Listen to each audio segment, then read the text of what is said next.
안녕하세요. 인테리어 디자인과 설계를 전문으로 하는 컨빌 디자인입니다. 인테리어 하실 때 평당 얼마예요? 처음 인테리어 하는 고객님께서는 견적 받으실 때 대부분 이렇게 물어보십니다.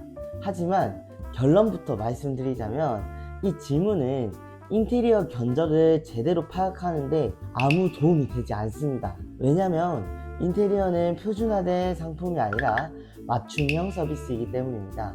예를 들어 같은 10평짜리 공간이라도 상황이 전혀 다를 수 있거든요. 어떤 곳은 기존의 벽체를 살리고 마감만 살짝 바꾸면 되는 반면 어떤 곳은 전면 철거에 설비, 전기, 바닥까지 전부 다 손을 봐야 할 수도 있어요. 또 누수, 곰팡이, 노후된 설비 같은 현장이라면 보수 비용이 추가로 들 수도 있겠죠. 같은 30평짜리 카페를 예를 들어 보겠습니다.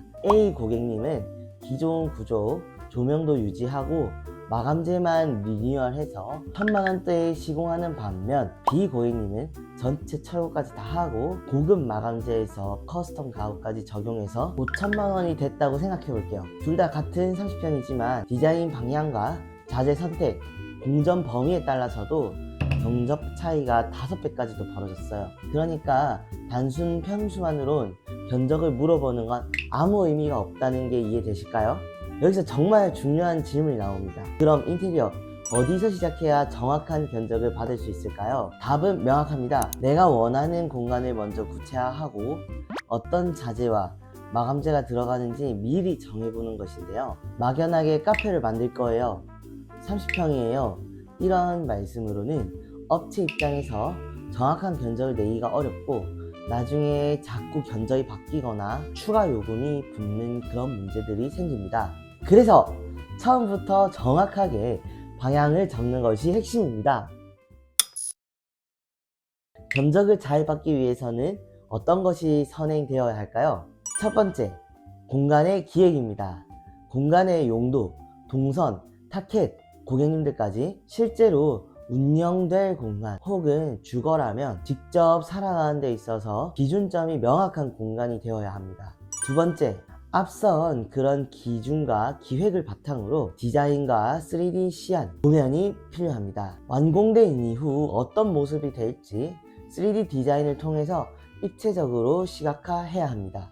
3D 시안 안에는 실제 가구에 대한 배치라던가 마감재의 질감, 조명 효과까지 눈으로 확인할 수 있어서 시공업체나 작업자들과도 서로 납득한 상태에서 공사를 준비하고 견적도 받아보실 수 있답니다. 시수가 있는 도면이 있다면 공간에 대한 벽체 넓이 그리고 높이, 사용 마감재에 대한 면적을 고려한 견적을 보다 명확하게 받을 수 있다는 점. 세 번째, 마감재의 기준을 설정합니다.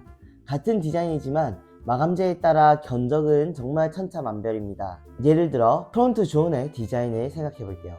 어떤 프론트 공간은 실제 대리석을 얹은 호텔 같은 느낌으로 그렇게 디자인을 한 공간과 실제 대리석이 아닌 대리석 필름으로 마감한 프론트는 애초에 그 견적 자체에서도 시작가가 다를 수밖에 없죠. 그렇기 때문에 아무리 비슷해 보이는 디자인이라 해도 마감재 그레이드에 따라서 비슷해 보이지만 공간의 견적은 차이가 날 수밖에 없습니다. 그래서 어느 정도의 그레이드로 마감재 등급을 생각하시는지 기준이 있으면 좋습니다.